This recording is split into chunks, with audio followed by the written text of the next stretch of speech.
La secrétaire à la sécurité intérieure, Kristi Noem, surnommée de façon provocante la tueuse de chiens, n'a pas seulement été critiquée par les démocrates la semaine dernière lors des audiences du Congrès. La Cour suprême des États-Unis elle-même semble lui avoir adressé un message clair, ainsi qu'à Donald Trump et aux autres membres de son entourage, sur leur interprétation de la loi, notamment concernant les droits des migrants. Dans une décision récente liée à la loi sur les ennemis étrangers, la Cour suprême a affirmé sans ambiguïté que les migrants, même ceux sans papier, ont droit à une procédure régulière, y compris à une audience équitable. Le 5e amendement garantit que personne, y compris un étranger, ne peut être privé de liberté ou expulsé sans un processus équitable. Malgré cela, Kristi Noem, lors de son audition, a été accusée de ne pas avoir respecté cette obligation, en procédant à des expulsions arbitraires, notamment au Texas, jusqu'à ce qu'une décision de la Cour suprême impose un arrêt. Interrogée sur son respect des ordres judiciaires, elle a tenté de justifier ses actions en affirmant suivre les lois telles que définies par le Congrès. Pourtant, il a été démontré qu'elle ne s'y était pas conformée jusqu'à ce que la plus haute juridiction du pays l'y contraigne.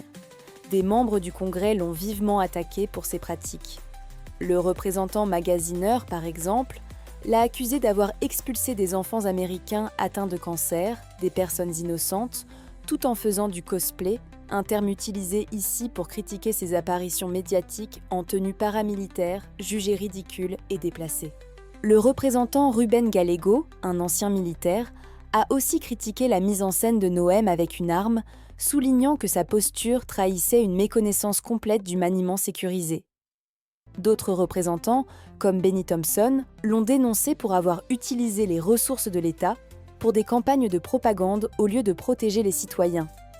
Lors d'un moment particulièrement fort, Magaziner a confronté Noem à propos de l'expulsion d'un enfant américain de 4 ans atteint d'un cancer. Il a souligné que l'enfant n'avait pas eu accès à un avocat, malgré la présence de celui-ci dans le même bâtiment au moment de l'expulsion.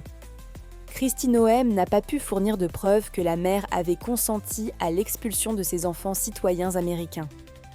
Parallèlement à cette affaire, les républicains soutiennent un projet de loi budgétaire massivement critiqué. Il prévoit des réductions fiscales pour les ultra-riches, au prix de coupes drastiques dans Medicaid, SNAP, aide alimentaire, et le logement abordable.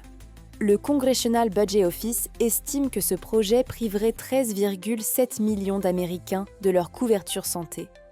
Même des sénateurs conservateurs comme Josh Hawley ont dénoncé cette mesure comme moralement inacceptable.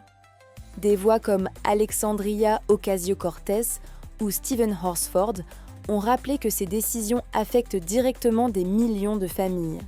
Ils reprochent à leurs collègues républicains de renoncer à leurs responsabilités constitutionnelles de contrôler le pouvoir exécutif, préférant faire de la politique spectacle plutôt que de protéger les plus vulnérables.